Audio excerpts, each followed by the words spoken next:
창세기 9장 1절에서 7절 그리고 로마서 4장 18절입니다. 창세기 말씀은 목사가 읽고요. 로마서의 말씀은 한 구절을 힘있게 맞추어서 읽겠습니다. 창세기 9장 1절 하나님이 노아와 그 아들들에게 복을 주시며 그들에게 이르시되 생육하고 번성하여 땅에 충만하라. 땅의 모든 짐승과 공중의 모든 새와 땅에 기는 모든 것과 바다의 모든 물고기가 너희를 두려워하며 너희를 무서워하리니 이것들은 너희의 손에 붙였음이니라. 모든 산 동물은 너희의 먹을 것이 될지라 채소같이 내가 이것을 다 너희에게 주노라. 그러나 고기를 그 생명되는 피채 먹지 말 것이니라. 내가 반드시 너희의 피 곧 너희의 생명의 피를 찾으리니 짐승이면 그 짐승에게서 사람이나 사람의 형제면 그에게서 그의 생명을 찾으리라. 다른 사람의 피를 흘리면 그 사람의 피도 흘릴 것이니 이는 하나님이 자기 형상대로 사람을 지으셨음이니라. 너희는 생육하고 번성하여 땅에 가득하여 그 중에서 번성하라 하셨더라. 아멘. 로마서 4장 말씀입니다. 합심해서 읽읍시다. 시작. 아브라함이 바랄 수 없는 중에 바라고 믿었으니 이는 네 후손이 이같으리라 하신 말씀대로 많은 민족의 조상이 되게 하려 하심이라. 아멘. 이것은 하나님의 말씀입니다. 하나님의 말씀은 능치 못함이 없습니다. 할렐루야.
주님 약속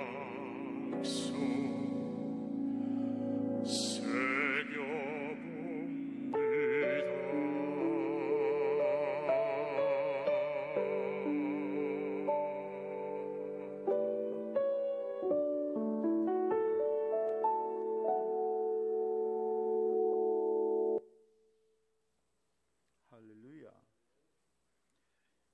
아주 유명한 테너인데 고음을 막 지르지 않고 절제하여 중음 음역대에서 다 찬양하니까 또 참 좋습니다. 그죠? 하나님의 은혜가 이 아침에 충만한 줄 믿습니다. 아버지 하나님, 2023년은 그럴듯하게 시작하였다가 보잘것없이 마치는 해가 되지 않도록 은혜를 주옵소서.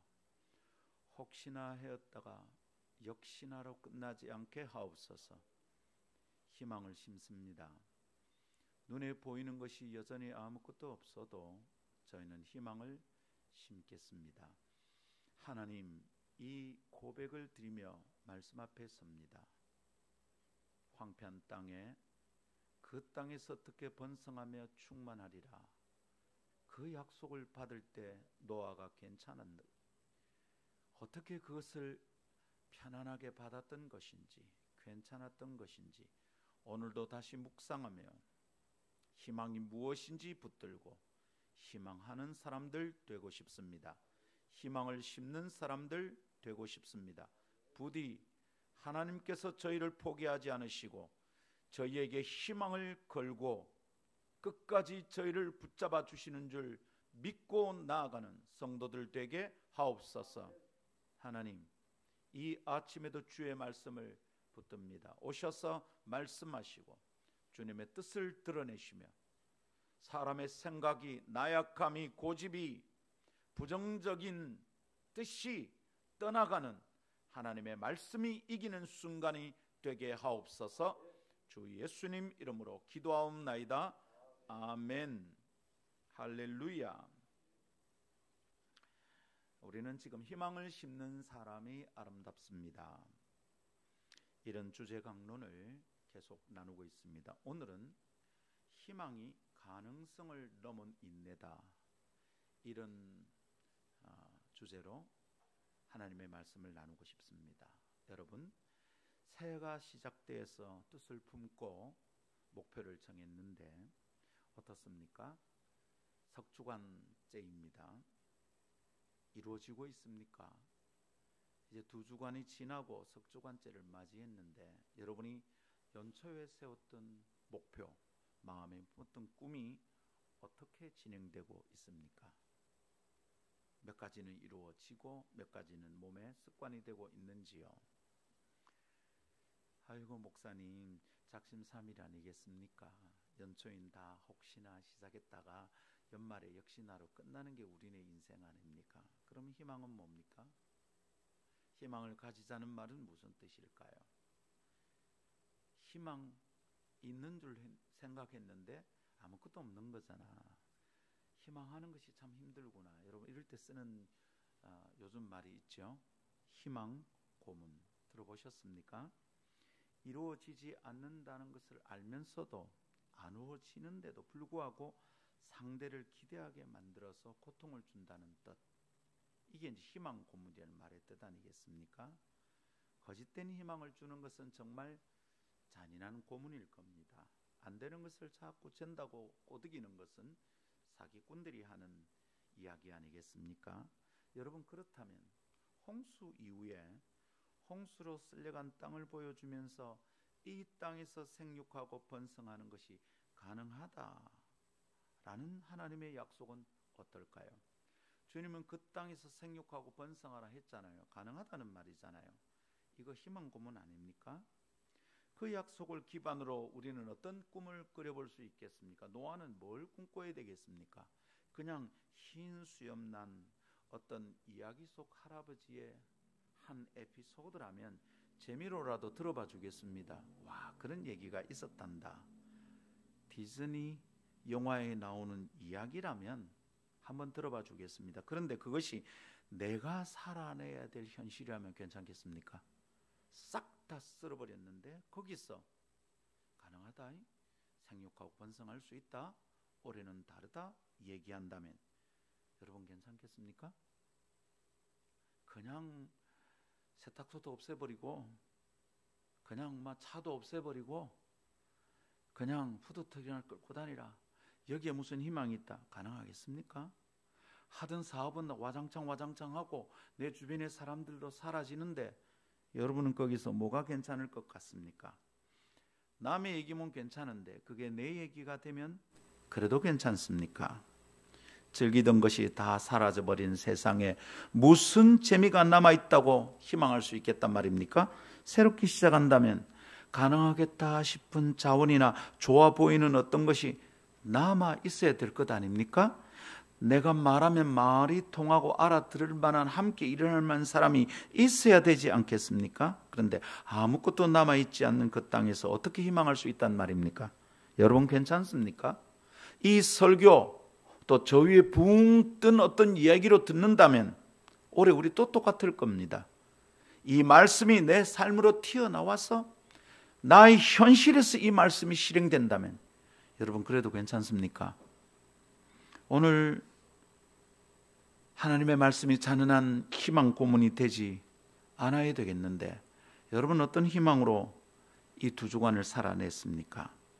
믿음이 있는 것처럼 행동을 하긴 해야 되겠는데 그래야지 뭐 장로 피택될 수 있을 것 같고 권사 투표에 당선될 수 있을 것 같고 막 그런데, 그래서 믿음이 있는 것처럼 하긴 해야 되겠는데 우리 교회에서 그래도 다를 나보고 믿음 있다고 말해주는데 내가 열심을 내니까 다 좋은 사람이라고 말해주는데 이 연기를 해야 될 것 같아요.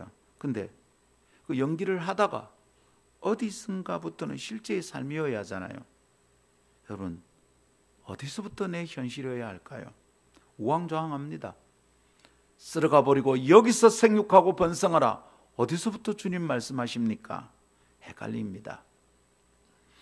믿음의 걸음을 내딛는 것은 거기서부터 확연히 갈라집니다. 많은 사람들이 믿음 하고 교회 다니고 말씀 듣고 예배하다가 그것이 현실이 되는 순간 정신이 번쩍 듭니다.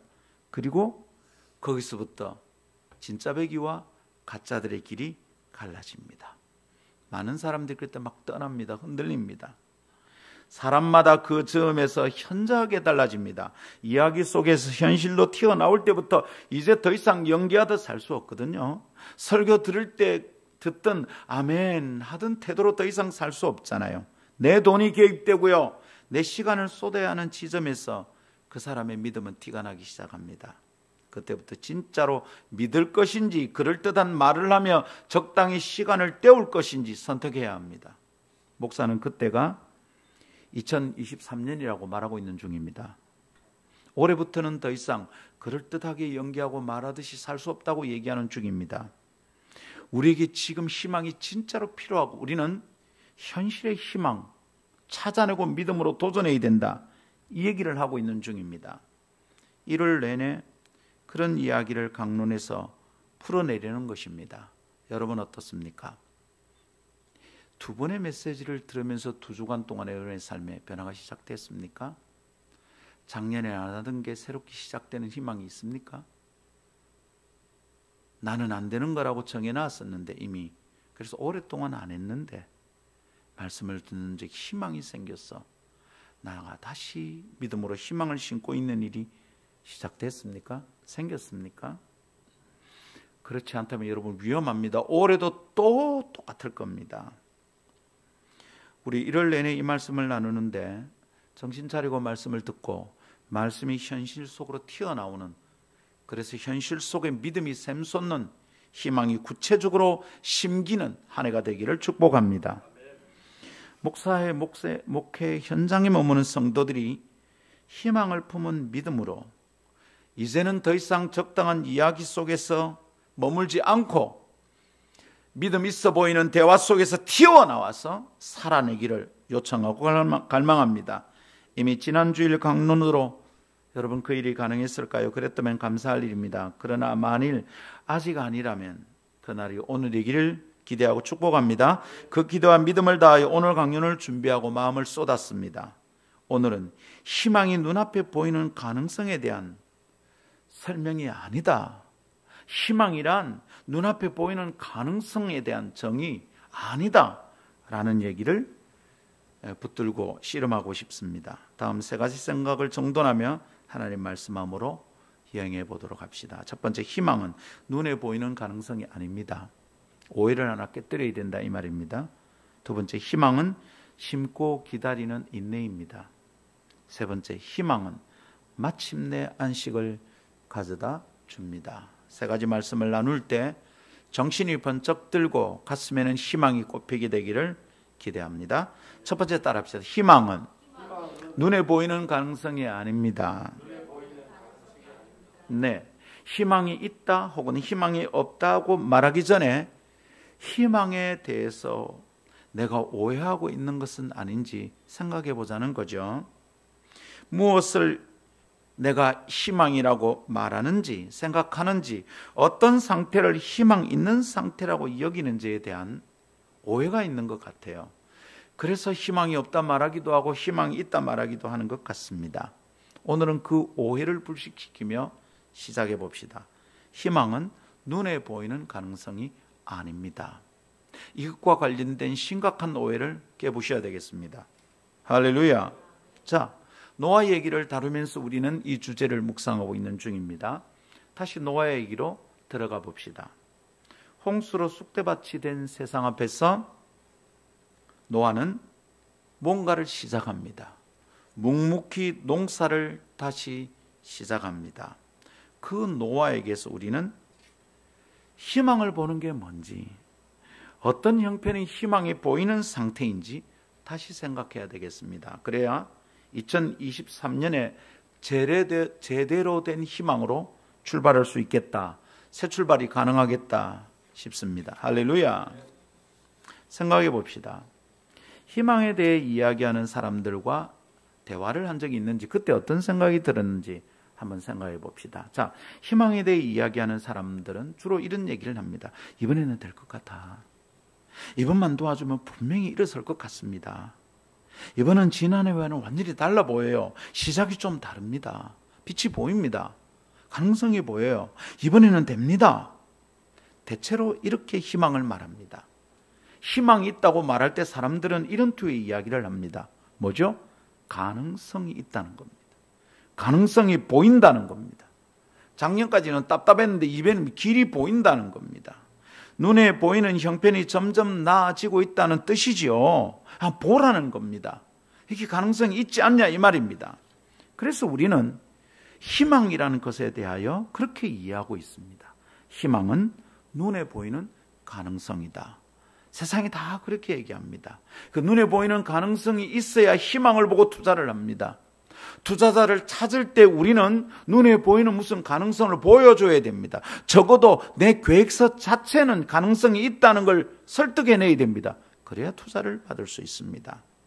우리는 희망을 다 그렇게 이해하고 있습니다. 그러나 말입니다. 성경을 볼까요? 오늘 노아가 농사를 시작하는 이 풍경에서 희망이 눈에 보이는 가능성입니까?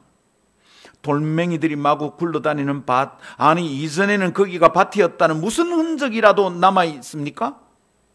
여러분, 그런 밭입니다. 그 황폐한 땅에서 무엇을 심는답니다. 거기서 심고 거둘 수 있다고 주님이 말씀하십니다. 그 땅에서 생육하랍니다. 번성하랍니다. 그 땅에서 살아라 이 말입니다. 그 땅에서 개간을 하든지 농장을 만들든지 노아야 네가 살아라 이 말입니다. 하나님께서 갑자기 막 정리해 주시고 주님이 타임머신을 타고 2023년에 와서 여기서 포크레인 몇 대 갖고 가서 돌멩이 막 치우고 고랑을 만든 다음에 노아야 농사를 시작해라. 여기서 생육해라. 그런 말 하는 게 아니잖아. 여러분 거기 희망이 보입니까? 눈에 보이는 어떤 가능성이 있습니까? 무엇이 희망의 증거입니까? 오히려 눈에 보이는 현실은 희망을 보이지 않게 만드는 것 아니었을까요? 눈을 감고 있어야 오히려 믿음이 생기지 않았을까요? 눈 뜨면 희망이 사라질 것 같아요. 눈에 보이는 현실은 희망을 잡아먹는 벌레 같습니다. 어쩌면 노아는 늘 눈 감고 다녔을지도 모르겠어요. 눈 뜨고 보면 절망인데. 여러분 같으면 어떻겠습니까? 하나님이 올해 무슨 사명을 주시는 것 같고, 하나님이 내게 올해 뭘 부탁하는 것 같고, 올해는 희망을 품으라고 말씀하시는 것 같은데, 눈을 떠보면 이 현실을 내가 어떻게 알고, 여러분은 어떨까요? 희망을 심을 수 있겠습니까? 자주 실망하고 한숨 지는 부정적 습관을 가진 사람들은 아마 그 상황에서 어떤 가능성도 찾을 수 없다고 투덜거렸을 겁니다. 다 사라진 가능성이란 찾을 수 없는 그 그림 앞에서 하나님께서 주시는 축복에 대하여 어쩌면 화를 낼 사람들이 있었을 겁니다. 이게 무슨 복이냐고. 여기서 어떻게 살아냐고. 아니 돌멩이라도 좀 치워주시지. 아니 이 쓰레기들을 다 어떻게 하라고. 화를 낼 사람들이 있었을 거예요. 무슨 가능성이 남았다고 땅에 충만하게 된다고 지금 약속하는 것인지. 이거 희망 고문 아닙니까? 잔인하게 고문하는 것 아닐까요? 노아야 그래도 될 끼다. 방주 짓는데 100년이 걸렸습니다. 인생을 다 꽂아박았습니다. 홍수가 나 새롭게 시작하면 희망이 보여야 되는 것 아닙니까? 또 돌멩이 치워야 됩니다. 몇 년 걸릴까요? 여기서 무슨 소득이 있을까요? 희망 고문 아닐까요? 그런데 노아는 시작합니다. 하나님의 축복과 그 약속 안에서 희망을 확인했던 거죠.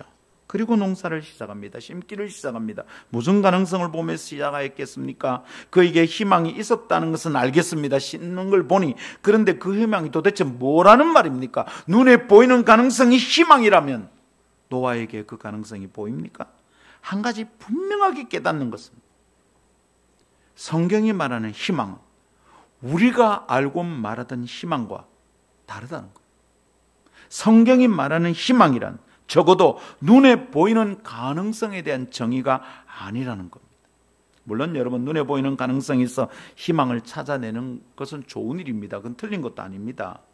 굳이 틀렸다고 말할 일도 아닙니다. 올해 새로운 출마를 하는 성도들에게 가시적 가능성 분명해지기를 축복합니다.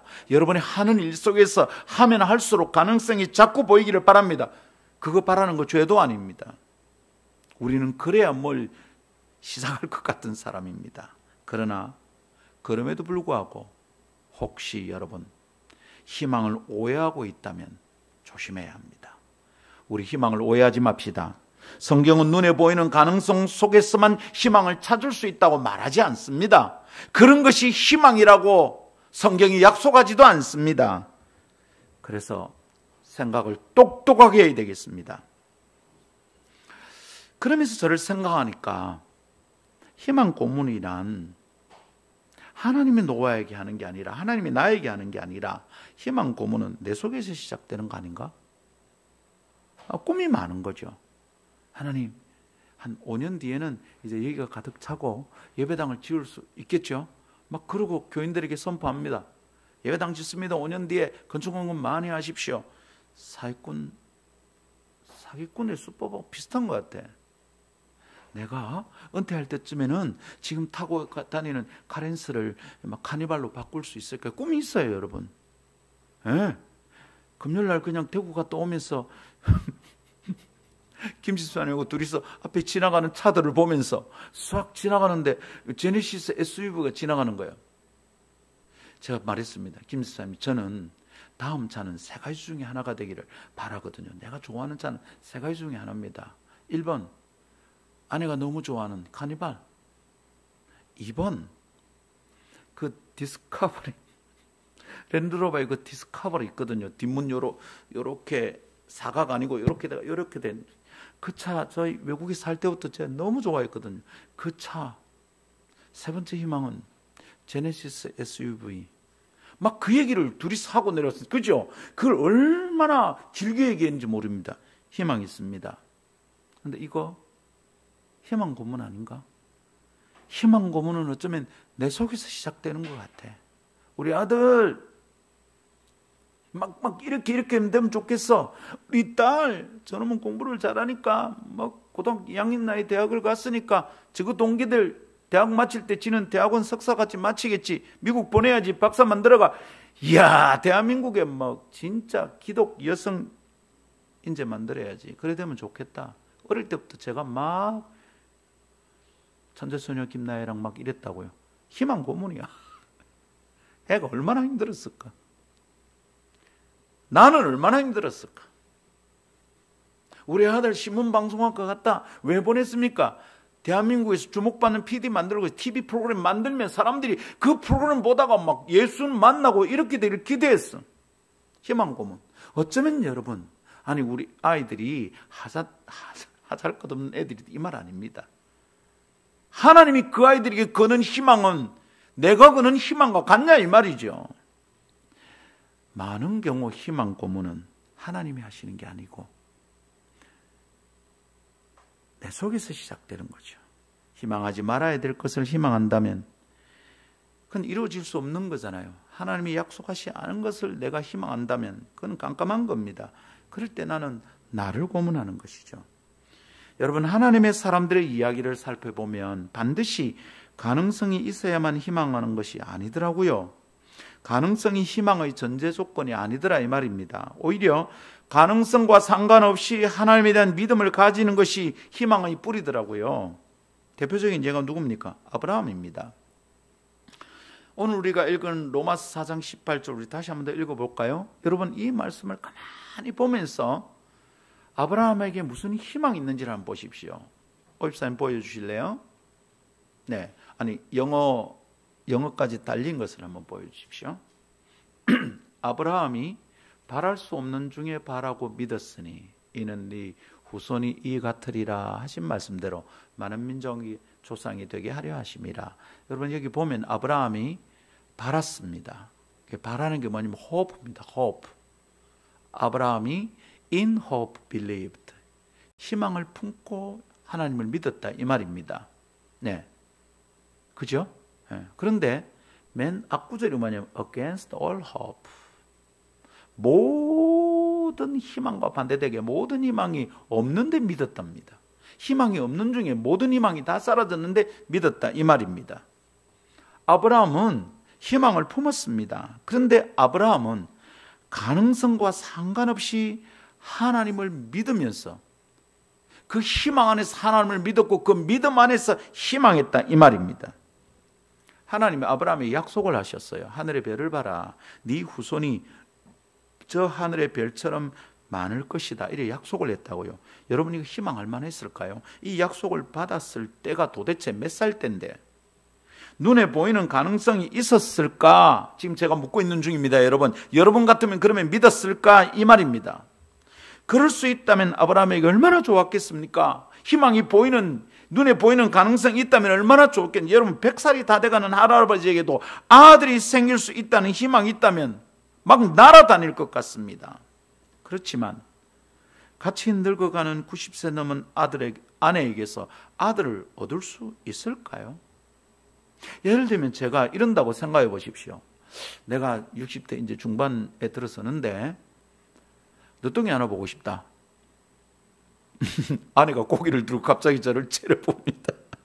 그래서 제가 아내에게 말합니다. 여보, 우리 아들 하나 놓을까? 제가 이렇게 농담한 적이 한 번 있습니다. 아내가 말합니다. 여보, 네, 당신이 아브라함도 아니고 나도 사라가 아니요. 네. 그러면서 쓱 흘리면서 이럽니다. 어디 가서 데려올라고 그래요 지금? 여러분, 어떤 가능성이 아브라함에게 보입니까? 젊은 여인을 곁에 들여두고 사이드로 헐깃거리면서 흐르고 새는 희망이라면 이야기할 만하겠죠. 그런데 여러분, 이미 경수가 끊어진 할머니에게서 아들을 볼 것이라고 한다면 그것에 희망을 둘 만한 것입니까? 그것은 의학적 불능이고요, 과학적 확률 제로입니다. 희망 고문이지요. 하나님이 아브라함에게 하늘의 별을 보라, 네 자손이 이렇게 많아질 거다. 희망 고문 아니겠습니까? 그런데 하나님은 아주 쉬운 현실인 것처럼 약속하십니다. 그리고 아브라함은 아주 자주 자기에게 일어나는 일인 듯, 세상에 그런 일이 너무 자주 일어나는 일인 듯 믿어버립니다. 그리고 희망합니다. 그래서 그들을 통하여 제 생각을 다시 정돈하게 됩니다. 과거의 생각이 뒤집어지고 새로운 자리가 생깁니다. 희망은 눈에 보이는 가능성을 그려보는 게 아니라는 거예요. 이 믿음의 사람들을 통해서 배우는 게 그거예요. 내가 희망하던 것이 어쩌면 말짱 허망한 것들이었구나, 한여름밤의 꿈 같은 것들이었구나. 주님이 말씀하시는, 성경이 가르치는 희망은 우리가 희망이라고 말하던 거하고 너무 달라요. 우리는 가능성이 보일 때만 희망해요. 될 것 같아, 이번에는 되는데. 네, 하나님은 우리에게 희망하기를 기대하시면서 될 것 같은 가능성을 보고 희망하라고 말씀하시지 않으신다 이 말입니다. 할렐루야. 그러니 여러분, 어떻게 생각해야 되는지, 어떻게 일해야 되는지, 어떻게 하루하루를 살아야 되는지 깊이 생각하십시오. 아하, 눈에 보인다고 희망이 아니구나, 안 보인다고 희망이 없는 게 아니구나 깨닫기를 축복합니다. 2023년은 그렇게 희망으로 시작하고 희망을 심는 사람이 됩시다. 교회는 희망이 넘치는 문화가 다시 시작이 되고, 작년까지만 해도 안 된다고 정해놨던 것들이 올해는 그 법칙이 깨어지고 내 생각과 고집이 떠나가는 복된 시간 되기를 원합니다. 다시 희망의 뜻이 일렁거리고 충만해지기를 원합니다. 성도들의 가정 안에 희망이 출발하고 희망이 승리하고 희망이 주렁주렁 맺히기를 축복합니다. 믿는 자들에게 이 일이 꼭 일어나기를 축복합니다. 그렇다면 눈에 보이는 가능성으로만 따지고 고민하지 않기를 당부합니다. 하나님을 향한 믿음이 눈에 보이는 가능성을 넘어서 나아가게 만들 것이라 믿습니다. 영어로 한다면 beyond possibility, 가능성을 넘어서 희망을. 할렐루야. 한번 따라 합시다. Beyond possibility. 가능성을 넘어야 진짜 희망이 보입니다. 우리는 그렇게 시작할 수 있기를 축복합니다. 두 번째 따라 합시다. 희망은 심고 기다리는 인내입니다. 자, 희망은 눈에 보이는 가능성이 아니다 그랬습니다. 그럼 뭐냐? 희망은 심고 기다리는 인내입니다. 자, 노아는 희망을 심은 것이라고 우리는 이미 묵상했습니다. 첫 주일에 이미 나누었습니다. 그런데 그것이 눈에 보이는 가능성으로부터 시작된 것이 아니라는 것 방금 묵상했습니다. 하나님의 사람들은 눈에 보이는 아무런 가능성이 보이지 않는데도 불구하고 희망을 심은 사람들이었습니다. 아브라함이 그랬고요, 노아가 그렇습니다. 자, 이거 어떻게 된 걸까? 그러면서 가만히 묵상하는데 우연히 노아의 이름 뜻에 대해서 관심을 가졌어요. 노아 이름 뜻이 뭐냐면 안식입니다. 노아는 우리말로 노아인데 히브리 원어 발음은 노아흐입니다. 그 독일어나 불어에서 이런 목젖 소리 있죠. 그것이라고 보면 돼요. 노아흐, 두아흐라는 말에서 나온 노아흐, 안식하다, 안식, 이런 뜻이죠. 자, 여러분, 이 희망을 심는 사람의 이름 뜻이 안식이에요. 이걸 두고 가만히 묵상을 해봤습니다. 자, 이 이름 누가 지었습니까? 아버지가 지었겠죠. 노아의 아버지가 아들을 낳고 이름을 그렇게 지었습니다. 이름은 아무 뜻없는 호칭일까요? 그렇지 않습니다. 특별히 성경 속에서 이름들은 뜻이 있고요, 그 이름의 뜻 속에 믿음과 희망을 심었던 것 같습니다. 다 이름에는 뜻이 있고, 우리도 물론 그렇습니다만은 구약의 이름들은 특별히 이름 속에 다 하나님의 언약과 관련된 희망이 있었어요. 근데 잘못 지은 이름들은 시간이 흐르면서 하나님의 약속을 따라서, 하나님의 언약을 따라서 그 이름이 바뀝니다. 희망이 당깁니다. 자, 노아의 아버지는 라멕입니다. 라멕은 그 잔인한 라멕 말고 구약의 족보에 라멕은 두 사람이 나옵니다. 하나는 그 나를 죽인 인간은 뭐 7배나 뭐 하는 그 인간 잔인한 라멕이고, 또 한 라멕은 노아의 아버지입니다. 자, 노아의 아버지 라멕이 아들을 낳고 아들의 이름을 안식이라고 지었습니다. 어떤 희망으로 아들의 이름을 안식이라고 지었을까요? 자기 아들의 이름 속에 어떤 희망을 걸었을까 이 말입니다. 저는 제 아들의 이름을 나하랑이라고 지었습니다. 나는 하나님을 사랑합니다 라는 뜻입니다. 우리 혼인하기 전에 애들 이름 다 지어놨어요. 첫째 나하랑, 둘째 나예랑. 나는 하나님을 사랑합니다. 나는 예수님을 사랑합니다. 셋째 이름까지 지어놨어요. 셋째는 뭘까요 그러면? 나는 하나님을, 나는 예수님을, 그러면 나는 성령님을. 그럼 뭐라 지어야 됩니까? 나성랑, 나영랑이라고 지었어요. 김영랑 시인을 제가 좋아하거든요. 그래서 성령님의 영을 따서 김나영랑. 걔는 아직 여기 있습니다. 이 배가 꺼지질 않아요. 이거 언제 나올지 모르겠습니다. 근데 제가 아이들 이름을 그래 지을 때 저는 희망을 걸었거든요. 뜻을 심었습니다. 이 아이들이 하나님을 정말 사랑하는, 예수님을 정말 사랑하는 사람 되기를 바란다. 그리고 또 다른 희망은 얘들 이름을 누가 부를 때마다, 누가 나랑 하는 순간 뭐 하는 겁니까? 나는 하나님을 사랑합니다 이러는 거잖아요. 나이랑 부르는 순간 그 사람은 나는 예수님을 사랑합니다. 그런 의도가 있었는데, 중학교 때 우리 아들이 선생님이 물어보더래요. 야, 독특하잖아요, 그죠? 자꾸 화랑이라고 그래요. 화랑 아니고 하랑입니다. 무슨 뜻이냐?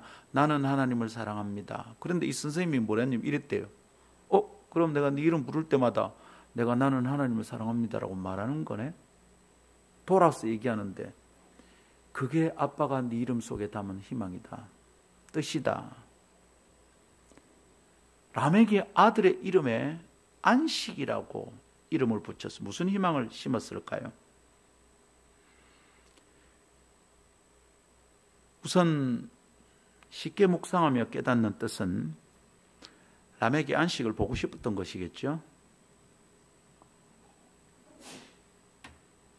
그렇다면 본인이 영혼이 쉴 수 없는 상태인 거죠.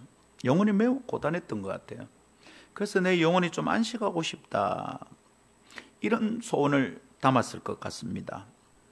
여러분, 그 라멕이 살던 세상이 어떻습니까? 죄로 관영한 땅입니다. 하나님 마침내 다 멸절시키려고 계획을 세울 만큼 엉망진창이었습니다. 죄로 관영한 그 땅에서 의로운 하나님의 백성들이 하루라도 평안할 수 있었을까요? 어떤 안식을 누릴 수 있었을까요? 이런 질문은 베드로 사도의 말을 들어보면 이해가 됩니다. 베드로 사도가 소돔과 고모라에서 살았던 롯에 대하여 언급한 기록을 읽으면서 묵상하면 라멕의 안식에 대한 희망을 이해할 수 있을 것 같아요. 베드로후서 2장 6절에서 8절입니다.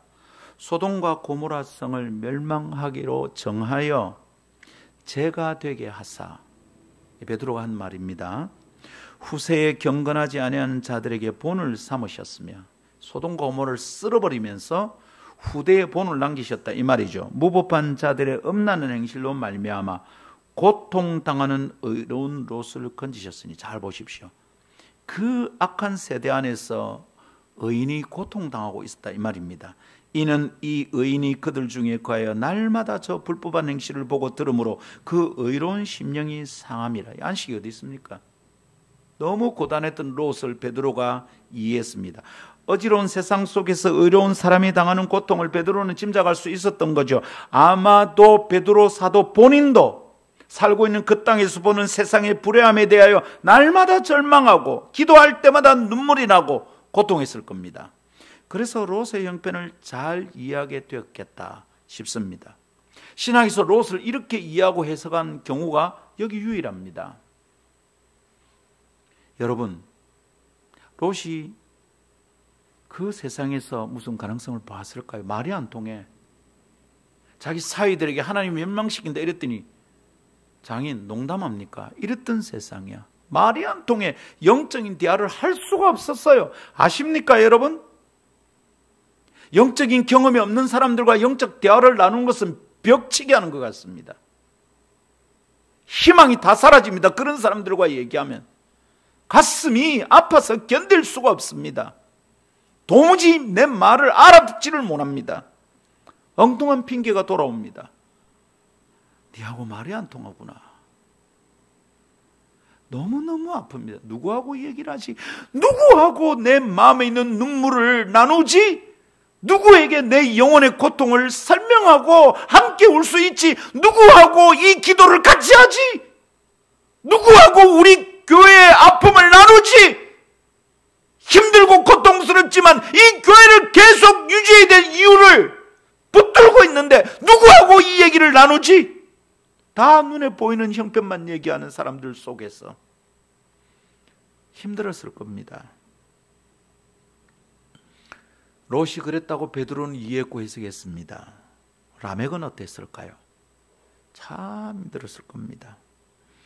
라멕이 살고 있는 하나님이 쓸어버리겠다 작정하실 만큼 힘들었던 그 세상, 라멕은 어땠을까? 절망으로 뒤덮인 세상이지요. 찾을 것이 있다면 불의함입니다. 보이는 게 있다면 죄입니다. 흔한 문화는 음란한 세태입니다. 음란한 세태 풍경이죠. 죄악의 관영함이죠. 그런데 라멕은 그런 세상의 흐름 속에서 아들의 이름 속에 희망을 심고 있습니다. 자, 이걸 묵상하는데요, 제가 눈물이 팍 쏟아지는 겁니다.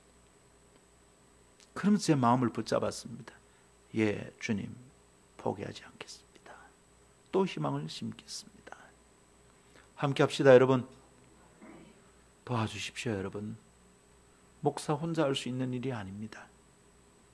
함께 희망을 말할 사람이 있어야 됩니다. 안 되는 걸 미리 정해놓지 말고 제발 안 되었던 것에 대한 희망을 다시 봅시다. 라멕은 매일 한숨과 탄식으로 잠들었을 거예요. 그렇게 잠들며 안식을 꿈꿨던 거죠. 매일 세상에 절망하면서 다른 세상을 희망했던 것입니다. 그리고 자신을 평안히 놓아주실 하나님을 기대했습니다.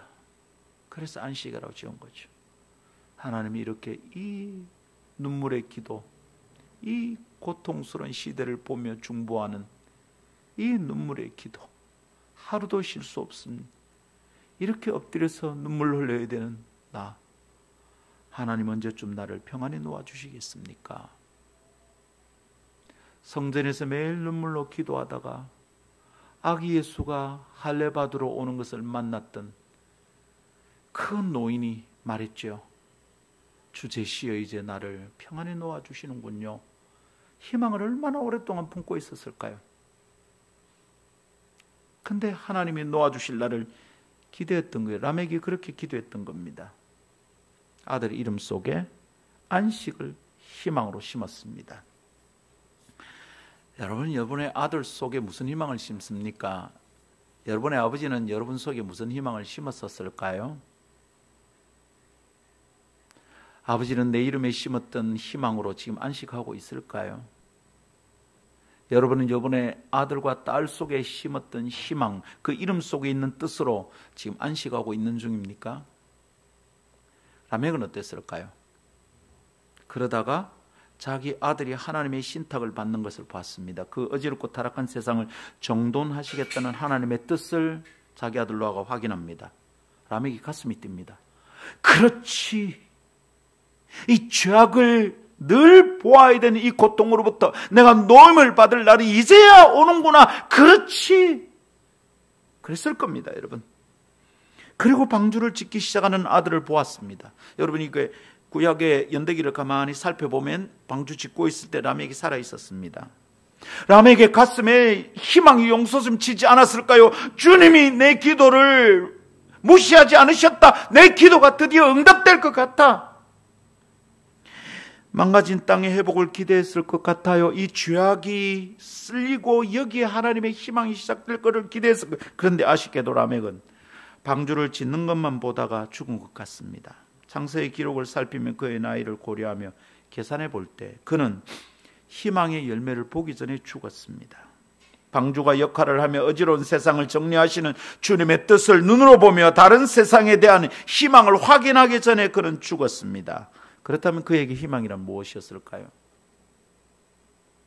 그래서 라멕은 절망하면서 죽었을까요? 어떻게 희망을 포기하지 않고, 어떻게 안식을 잃지 않고, 어떻게 믿음으로 살 수 있었을까요? 인내죠. 답은 인내입니다.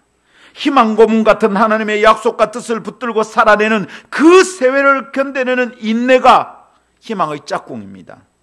희망은 인내로 완성되는 거예요. 인내가 없으면 희망은 의미가 없어요. 그냥 헛된 꿈이에요. 희망의 곁에는 인내가 있어야 온전해지는 줄 믿습니다. 인내할 줄 모르는 사람이 희망한다는 것은 곧 탄식으로 바뀔 거예요. 헛된 꿈이에요. 허망한 바람이에요. 노아를 볼까요? 노아는 안식할 수 있었을까요? 자기 이름대로. 하나님 주신 꿈을 희망하는 것이 자기에게 안식이 되었을까요? 자, 노아 방주를 지으라는 하나님의 명령을 들었습니다. 순종합니다. 100년 가까이 고단한 노동을 계속합니다. 여러분, 산 위에 배를 만듭니다. 몇 배의 고통스러운 노동입니다. 노동의 강도가 이만저만이 아니었을 겁니다. 그의 이름대로 안식을 누릴 수 있었을까요? 쉬었을까요? 재밌었을까요? 평안했을까요? 편했을까요? 그렇지 않았죠. 도와주는 이들 없이 그 노동을 합니다. 동의하고 칭찬하고 응원하는 사람 없이 그 악한 세대 속에서 고독하게 일했습니다. 예수 믿는 거 쉽지 않습니다, 여러분. 개척교회, 작은 교회 성도로 살아가는 거 쉽지 않습니다, 여러분. 불편한 것에 투덜거리기 시작하면 우리는 진짜 예수쟁이로 살기 힘듭니다. 야, 아직도 내가 이렇게 헌신해야 되나? 네, 100년을 그랬습니다, 노아는. 여러분, 그 고독한 노동, 그 노동을 멈출 수 없었어요. 100년 동안. 하나님의 때가 언제인지 모르겠어. 또 일어나서 뚝딱뚝딱, 또 일어나서 뚝딱뚝딱.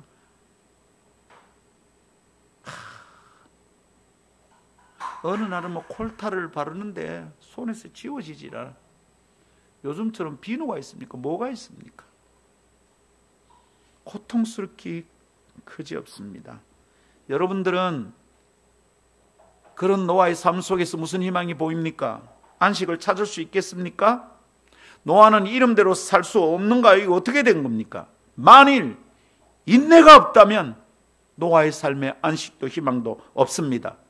성도들 기억하십시오. 희망은 심고 기다리는 인내입니다. 어쩌면 라멕처럼 내 대에는 거둘 수도 없는 열매일 겁니다.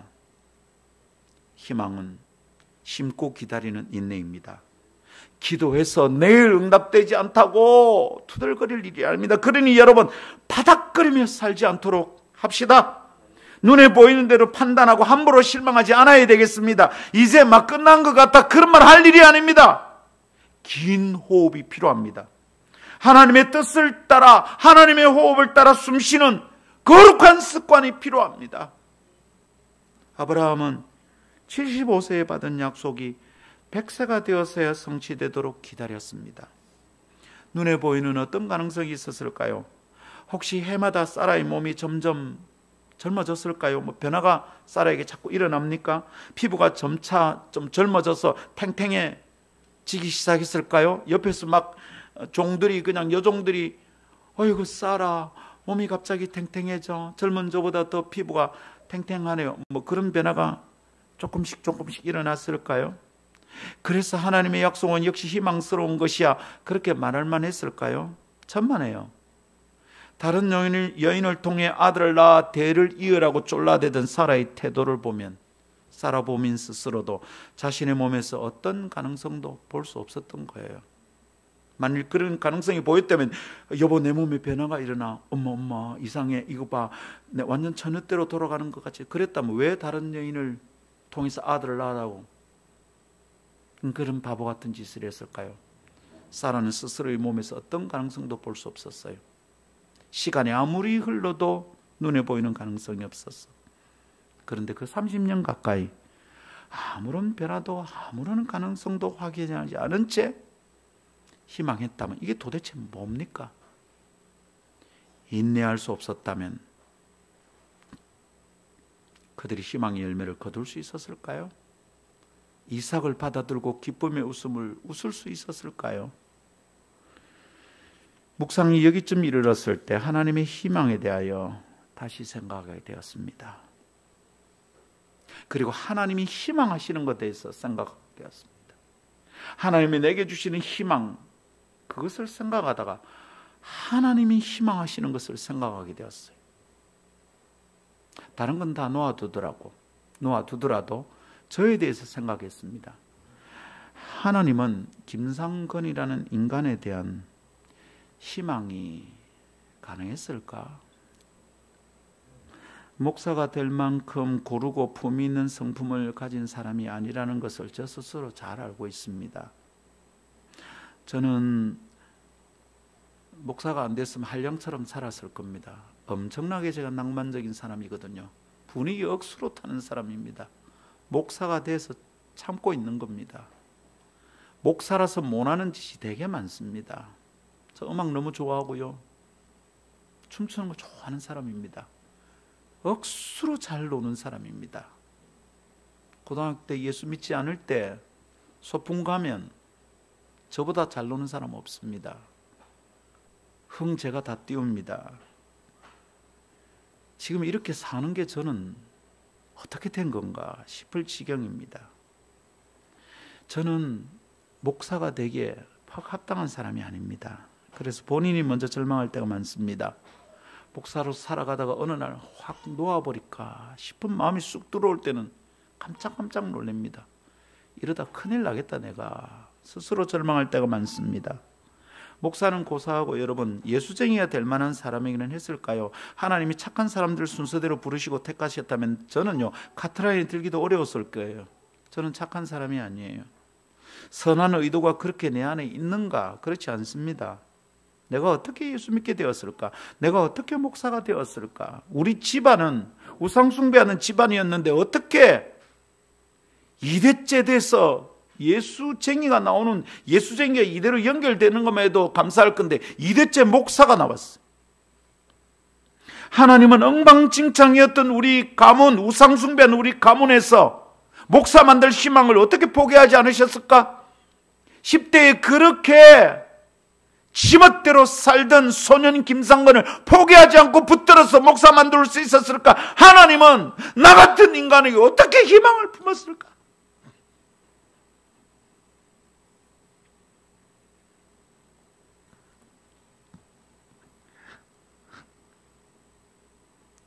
눈물이랑 여러분 아릿합니다. 가래빈 손가락을 물고 피맛을 느끼듯이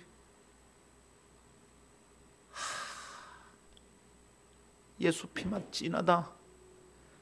예수 피맛 진하다.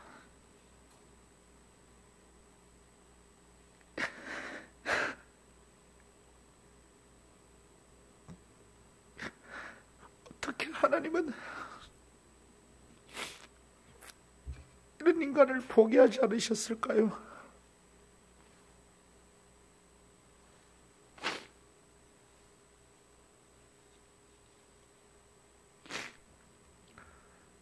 가슴이 카레베인 듯 아릿합니다. 쨍합니다. 참아주셔서 참 감사하죠. 희망을 포기하지 않아 주셔서 감사합니다.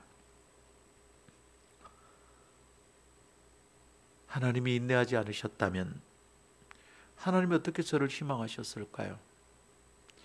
하나님이 참아주시지 않았다면 김상건이라는 인간에게 어떤 희망이 남아있을까요? 지금도 목사로서 합당하지 않은 사람입니다. 여러분, 저는 성질이 너무 사나워요. 한 번 아니라 생각하면 뒤돌아보지 않습니다. 저를 보고 냉정하대요. 목사님 무섭대요. 물론 저 쉽게 포기하진 않습니다. 저 굉장히 끈질겨요. 그러다가 아니다 싶으면 제가 느껴요. 내 속에서 끝났구나. 목사는 어지간해서는 성도를 포기하지 않아야 되거든요. 근데 하나님이 제게 그것을 가르쳐 주시네요. 하나님께서 희망이 있네라는 것을 모범으로 제 인생을 통하여 보여주셨다 믿습니다. 그래서 2023년 희망을 품습니다. 다시 인내함의 희망을 심습니다. 안 하기로 정해두었던 것을 꺼내 다시 시작합니다. 성도들, 목사 설교 똑바로 듣고 순종하십시오. 목사님이 나한테 개인적으로 말한다면 지금 어떻게 하라는 말씀일까 생각하십시오. 이거는 안 되는 거다 정해놨던 거 다시 시작하십시오. 우리 그렇게 나가도록 합시다. 마지막 세 번째 따라하겠습니다. 희망은 마침내 안식을 가져다 줍니다.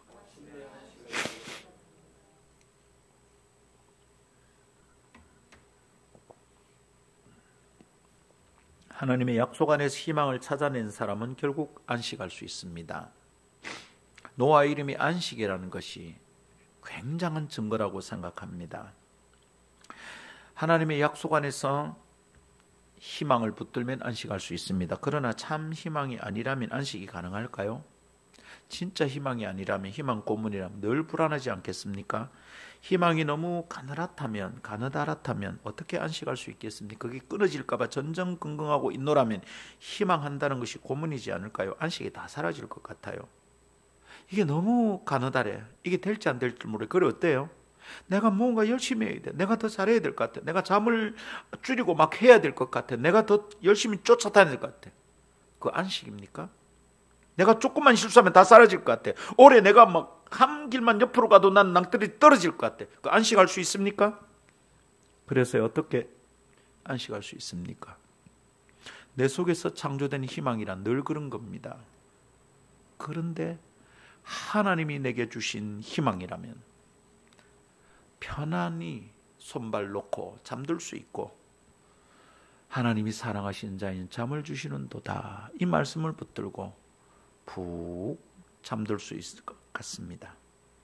100년 가까이 방주를 짓던 노아의 마음이 어떠했을까 또 생각해 봅니다. 혹시 잘못 들은 음성 아닐까? 몇 년 전에 계속 이러고 있다. 사람들 속에 동의하는 사람이 한두 명 있을까 하는데 아무도 없네. 저놈 아들 적어도 하다가 좀 지친 것 같은데, 그런 생각이 들 때마다 고민은 없었을까요?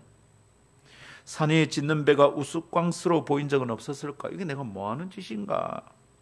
날은 짱짱 맑기만 한데 무슨 비가 온다는 것인지 의심이 생기지는 않았을까요?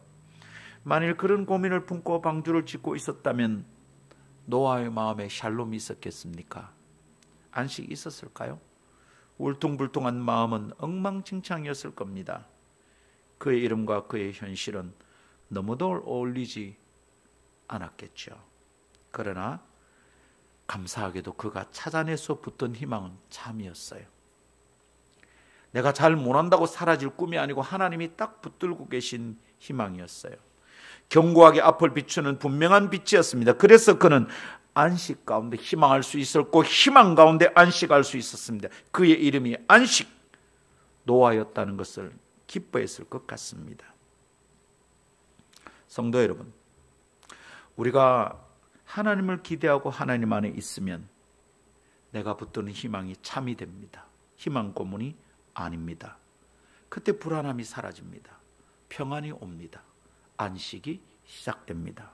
근데 여러분, 희망을 품고 기도하고 계획을 세우고 나아가는데 계속 불안해. 내게 안식이 없어. 살펴봐야 합니다. 내가 하나님을 신뢰하고 가고 있나? 내가 하려고 하고 있나? 이 희망이 하나님께로부터 온 건가? 이 계획이 하나님의 뜻인가? 아니면 내가 하고 싶었던 것인가? 계속 불안에 떨고 있다면 질문하십시오. 그리고 챙겨서 살펴보시기를 바랍니다. 하나님을 기대하고 하나님 안에 있으면 희망은 참이 됩니다. 내가 무언가 더 열심히 해야 안전할 것 같은 생각이, 내가 혹시 좀 실수해도 하나님이 붙들고 가신다는 믿음이 나를 계속 희망하게 만들 것입니다. 그래서 안식할 수 있게 하실 거예요. 할렐루야. 여러분, 엉뚱하고 망가지고 별것 아닌 예수 믿기에 합당하지 않던 내가 어떻게 예수를 믿게 되었습니까? 예수님이 얼마나 감사합니까? 여전히 나는 목사답게 사는데 실패하기가 참 쉬운 사람입니다. 그런데 예수님이 나에게 희망을 걸고 있잖아요. 내가 잘해야 내 죄가 씻어지는 게 아니거든요. 내가 죄를 더 이상 안 지어야 내가 의인이 되는 게 아니거든요. 예수께서 하시잖아요. 예수님이 하시잖아요. 이걸 믿는 순간 내 영혼의 안식이 오는 겁니다. 그리고 희망은 더욱 견고해지는 줄 믿습니다. 그러니 여러분 믿으십시오. 이 몸의 소망 무언가? 우리 주 예수뿐일세. 열심히 하고 가능성이 보일 때 희망이 있다고 말하지 마십시오. 희망은 눈에 보이는 가능성이 아닙니다. 희망은 오늘 부분 내일 아침에 이루어지는 게 아니고 100년을 기다려야 되고, 기다리다가 아들이 받은 신탁이 이루어지는 걸 보지도 못하고 죽어야 되고, 30년이 다 되도록 아내의 몸에 아무 변화도 있지 않는데 믿어야 되는 것이 약속에 대한 희망입니다. 인내. 그러나 그것이 하나님께로부터 온 것이라면 그 사람의 영혼에 샬롬이 임할 것입니다. 그리고 마침내 예수 안에서 우리는 안식할 수 있을 줄 믿습니다. 찬양합시다.